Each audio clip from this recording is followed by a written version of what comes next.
भवानीपाटणा ता 21/6/2024 तारिखରେ पीएम श्री केन्द्रीय विद्यालय भवानीपाटणा पक्षर विद्यालय परिसर में 10तम आंतर्जातिक योग दिवस पालित होती।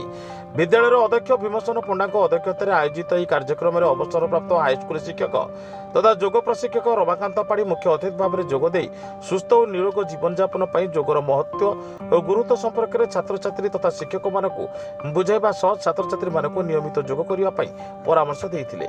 नियमित योग अभ्यास द्वारा केवल शारीरिक सुस्थता नुहे या मानसिक सुस्थता आनी थाए। मन शांत और स्थिर रहे और स्मरण शक्ति वृद्धि करे। एणु छात्र छात्री माने नियमित योग करने से परामर्श देते। पर उभय शिक्षक और छात्र छात्री माने श्री पाढ़ी मार्गदर्शन में सामूहिक योग करते। यह कार्यक्रम में विद्यालय शिक्षक सुधीर साहू, हेना फातमा, रामचंद्र मिश्र, विप्लव घोष, सी दास महापात्र, निरंजन साहू, भागवत नायक, हित सिंह, मनोज साहू समेत शताधिक छात्र छात्री अंशग्रहण करते।